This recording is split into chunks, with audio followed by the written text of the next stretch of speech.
اللہ کے حکم پر غدیر خم کے مقام پر کیا، لیکن ہوائے نفس غلبہ کر گئی، یا اور ان کے اوپر کوئی ان کے اغراض و مقاصد ہے جس کی وجہ سے انہوں نے اہل بیت کی ولایت سے روگردانی اختیار کی، حسد کی وجہ سے، کینے کی وجہ سے، بغض کی وجہ سے، اور بھی دسیوں مسائل، تو ان کا حساب کتاب ہمارے ہاں نہایت واضح ہے کہ وہ جہنمی ہیں، ان کے کوئی اعمال قابل قبول نہیں ہیں۔ اور ہمارے ہاں یہ روایات پائی جاتی ہیں، یہ میں آپ کی خدمت میں ایک باب رکھ دیتا ہوں، اس میں کئی روایات ہیں، اتنی تفصیلات میں نہیں جاتا۔ معجم الاحادیث المعتبرہ، اشتراط قبول الاعمال بولایتہم، یعنی اہل بیت کی ولایت کو قبول کریں گے تو پھر آپ کے اعمال کیا ہیں، قبول ہوں گے۔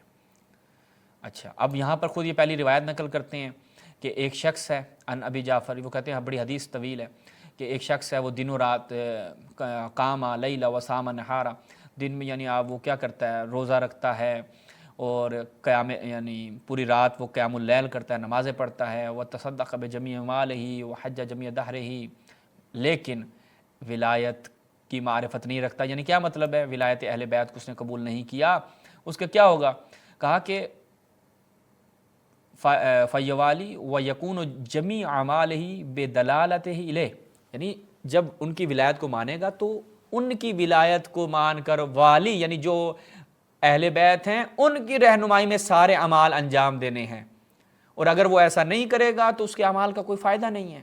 البتہ ایسے افراد جو اولئک، یہاں پہ جو ثم قال، اس کے بعد جو یہ کیا، اولئک المحسن منہم یدخلہ اللہ الجنہ بفضل رحمتہ، کہ اللہ تعالیٰ ان کو کیا کرے گا، جنت، یدخلہ اللہ الجنہ بفضل رحمتہ، اللہ تعالیٰ ان کو جنت میں داخل کر دے گا اپنے فضل کے ساتھ۔ وہ کن افراد کے لیے ہے؟ مستضعفین کے لیے۔ اچھا، اور یہاں پر نیچے خود آغا عاصم محسنی نے حاشیہ لگایا ہے کہ غیر شیعہ بھی جو ہے وہ جنت میں داخل ہوں گے بفضل اللہ و رحمتہ ہی۔ اس کے بعد دوسری روایت ہے کہ امام زین العابدین علیہ السلام سے پوچھا کہ کون سا جو ہے وہ ٹکڑا زمین کا وہ افضل ہے، تو آگے کیا بیان کرتے ہیں کہ اگر کوئی شخص حضرت نوح کی عمر پائے اور دن رات روزے رکھے، نمازیں پڑھے، لیکن اللہ سے ملاقات کرتا ہے بغیر ولایتنا لم ینفع، اس کو کوئی بھی چیز فائدہ نہیں پہنچائے گی۔ اگر ہماری ولایت کے بغیر اللہ سے ملاقات کرتا ہے، لم ینفعہ ذالک شیئا، اس کو کوئی بھی چیز، یہ جو آپ کر رہے ہیں نا، حضرت نوح کی عمر بھی پائے اور جناب دن رات روزے قیام اللیل وغیرہ کرے، کوئی چیز اس کو فائدہ نہیں پہنچائے گی۔ پھر آگے مانی الاخبار کی ایک اور روایت ہے۔ اچھا، پھر ثواب الاعمال سے ایک روایت ہے، روضۃ الکافی سے ہے، پھر امالی شیخ صدوق سے ہے۔ یہاں پر بھی جو ہے وہ امام جعفر صادق علیہ السلام سے روایت نقل ہوئی ہے، اور یہاں پر یہ کیا بیان فرماتے ہیں کہ سب سے پہلی چیز جس کا بندے سے سوال ہوگا اللہ تعالیٰ کے جب سامنے جائے گا، مفروضات میں سے زکوٰۃ ہے، پھر عن الصیام ہے جو فرض روزہ ہے، اس کے پھر حج المفروض ہے، وعن ولایتنا اہل البیت، اور ہماری اہل بیت کی ولایت کے بارے میں سوال ہوگا۔ اگر وہ اس کا اقرار کرتا ہے، فَإِنْ أَقَرَّ بِوِلَایَتِنَا ثُمَّ مَاتَ عَلَيْهِ، اگر وہ اس کا اقرار کرتا ہے ہماری ولایت کا اور اس کے بعد وہ مر جاتا ہے، تو اس کے نماز، روزہ، زکوٰۃ، حج سب کچھ قبول، اور اگر وہ اقرار نہیں کرتا ہماری ولایت کا اور اللہ کے سامنے جاتا ہے، کچھ بھی اللہ تعالیٰ اس کا قبول نہیں کرے گا۔ علامہ کی مراد یہ ہے، علامہ شہنشاہ نقوی صاحب یہ بیان فرما رہے ہیں۔ مولوی صاحب آپ کہتے ہیں اس کا کوئی دلیل نہیں ہے، کوئی ثبوت نہیں ہے، اتنا بڑا آپ نے کلپ بنا دیا، 10-11 منٹ کی آپ نے گفتگو کی، اور بیچارے مولوی صاحب کو پتہ ہی نہیں تھا۔ اچھا جی، اس کے بعد مولوی صاحب کی پھر آگے سن لیں، اور کچھ بیان کر رہے ہیں۔ سنی شیعہ کتابوں کے اندر شہادتین کا ذکر ہے، صرف دو شہادتوں کا، ایک اللہ کی وحدانیت کی شہادت اور ایک نبی پاک صلی اللہ علیہ وآلہ وسلم کی رسالت کی شہادت۔ گواہی دینی ہے کہ اللہ رب العزت کے علاوہ کوئی عبادت کے لائق نہیں، اور محمد صلی اللہ علیہ وآلہ وسلم اللہ کے رسول ہیں۔ اس کو شہادتین کہا جاتا ہے۔ بس دو شہادتیں ہیں۔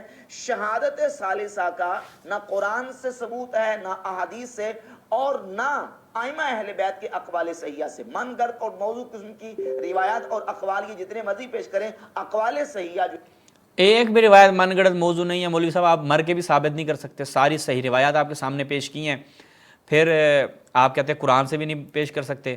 تو ہم آپ کی خدمت میں عرض کرتے ہیں کہ امام علیہ السلام کی جو ولایت ہے وہ قرآن سے کیسے، ہمارے اہل بیت نے جو قرآن کی تفسیر کی ہے وہ کیسے ثابت ہوتی ہے۔ معجم الاحادیث المعتبرہ عاصم حسنی صاحب یہاں پر الکافی کی ایک روایت نقل کرتے ہیں ابو بصیر سے کہ میں نے رسول اللہ سے امام جعفر صادق علیہ السلام سے پوچھا کس چیز کے بارے میں؟ اطیعوا اللہ واطیعوا الرسول واولی الامر منکم کے بارے میں.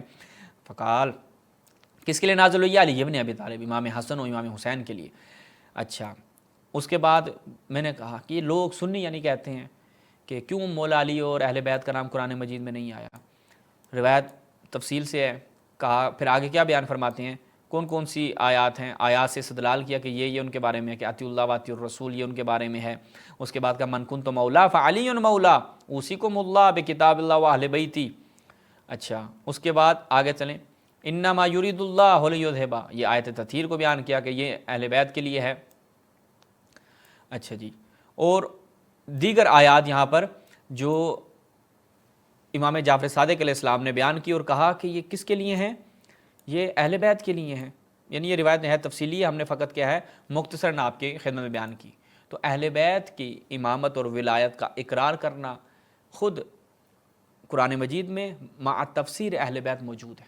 یعنی قرآن مجید کی یہ آیات ان کی تفسیر کی اہل بیت خود بیان فرما رہے ہیں کہ یہ ہمارے لیے نازل ہوئی ہے، یہ امام حسن و امام حسین امام علی علیہ السلام کے لیے نازل ہوئی ہے. تو آپ کہتے ہیں نا قرآن میں ہے نا حدیث میں ہے. ابھی تو میں آپ کے سامنے جب ایک چیز رکھوں گا پھر آپ کو لگ پتہ جائے گا، پھر آپ تو اپنی کتابوں سے ثابت بھی نہیں کر پائیں گے. آگے سنیں. جو ہے وہ ائمہ اہل بیت بھی اس مسئلہ میں یہ پیش شیعہ نہیں کر سکتے. اہل سنت و جماعت اور شیعہ کی جو معتبر کتابیں ہیں ان کے اندر جو شہادتین کا ذکر ہے، انسان کی نجات کا ذکر ہے، جنت ملنے کا ذکر ہے، تو واضح احادیث صحیح بخاری مسلم میں. اور ملا باقر مدرسی شیعہ کا بڑا عالم ہے، اس نے اپنی کتاب بہار الانوار کی جلد نمبر 3 صفحہ نمبر 13 پہ ائمہ اہل بیت سے وہ روایت ذکر کی ہیں کہ نبی پاک صلی اللہ علیہ وآلہ وسلم نے فرمایا من قال لا الہ الا اللہ دخل الجنہ، من شہد اللہ الہ الا اللہ داخل الجنہ، جس نے لا الہ الا اللہ کہہ دیا وہ جنت میں داخل ہوگا. جس نے لا الہ الا اللہ کی گواہی دی وہ جنت میں داخل ہوگا. اور شہادتین کا ذکر بھی جو اسلام کے ارکان بیان کیے گئے ہیں ان کے اندر موجود ہے. مولوی صاحب میرا آپ سے سوال ہے، آپ کہتے ہیں صحیح بخاری مسلم شیعہ کی روایتوں میں آیا کہ لا الہ الا اللہ جو محمد رسول اللہ کہے گا وہ جنت میں داخل ہوگا. آپ بھی کہہ رہے ہیں بھائی بخاری مسلم میں یہ حدیثیں آئی ہیں. قادیانی جائیں گے یا نہیں جائیں گے؟ محمد رسول اللہ تو وہ بھی کہتے ہیں. آپ پھر ہمیں وہ دکھائیں نا، کہ آپ پھر ہمیں ایسی حدیث دکھائیں گے کہ جہاں پر آپ کے کلمے میں یہ آتا ہو کہ نہیں جو ان کو آخری نبی بھی مانے، ختم نبوت کا ذکر بھی آپ ہمیں دکھائیں. آپ کہیں گے نہیں وہ دوسری روایات سے یا دوسری آیات سے یا دوسرے اس سے ثابت ہوتا ہے. تو مولوی صاحب ہماری پھر دوسری روایات کو آپ نے کیوں چھوڑ دیا؟ یہ مولوی صاحب کے استدلال ہے اور یہ ان کے بہت بڑے مناظر ہیں بھائی. اور یہ بڑے جناب مرزا کو اور سب کو انہوں نے جناب کہتے ہیں کہ ہمارا کوئی جواب نہیں دے سکتا. مناظرے کے چیلنج کرتے ہیں وہ اشرف جلالی والوں کو چیلنج کرتے ہیں اور فلاں دن یہ دن ہوگا. لیکن میں نے کہا نا کہ ادھر وہ وہیں پہ رہیں گے، کبھی صداقت فریدی کے پاس پہنچ جائیں گے، کبھی اشرف جلالی والوں کے پاس پہنچ جائیں گے، شیعوں کے سامنے نہیں بیٹھیں گے. کیونکہ شیعہ ان کی یہ حالت کرتے ہیں جو ابھی کر رہے ہیں کہ روایت پڑھیں اور کہتے ہیں جی اس سے ثابت ہو گیا بس باقی چیزیں مل گئیں. اس بات تو شے نفی مادہ نہیں کرتا. ایک چیز کو آپ نے ثابت کر دیا اس سے مطلب ہے باقی چیزوں کی نفی ہو جاتی ہے. بس اہل بیت کی امامت اور ولایت میں نے آپ کو 10 روایتیں ابھی آپ کے سامنے رکھی ہیں، ان کو آپ نے کیوں چھوڑ دیا؟ اور میرا آپ سے اسی پہ میں نے جب سوال کیا کہ لا الہ الا اللہ محمد رسول اللہ پڑھو جنت میں جاؤ، تو بھائی قادیانی تو پھر جائیں گے، آپ ان کو کافر کہتے ہیں. خیر آپ تو دیوبندیوں کو بھی کافر کہتے ہیں اور کیا کہتے ہیں اہل حدیث بریلوی وہ سارے ایک دوسرے کو آپ لوگ کافر ہی کہتے ہیں. آپ میں سے پتہ مسلمان کون ہے؟ آپ میں کبھی آپ کے جو عالم ہے وہ بھی فیصلہ نہیں کر پائے. صحیح بخاری مسلم کے اندر حدیث موجود ہے کہ رسول اللہ صلی اللہ علیہ وآلہ وسلم نے فرمایا بنی الاسلام علی خمس، اسلام کی بنیاد 5 چیزوں پر ہے. شہادت اللہ الہ الا اللہ وان محمد رسول اللہ صلی اللہ علیہ وآلہ وسلم، اس بات کی گواہی دینا کہ اللہ کے علاوہ کوئی عبادت کے لائق نہیں اور محمد صلی اللہ علیہ وآلہ وسلم اللہ کے رسول ہیں، اللہ کے بندے ہیں، اللہ کے رسول ہیں. وَإِقَامُ الصَّلَاةِ وَإِيتَاءُ الزَّكَاةِ وَحَجُّ الْبَيْتِ وَصَوْمُ رمضان، نماز پڑھنا، زکوٰۃ دینا، بیت اللہ کا حج کرنا اور رمضان شریف. اب یہ روایت آپ نے اپنی کتاب سے تو پڑھ دی، ہماری کتاب سے کیوں نہیں پڑھی مولوی صاحب؟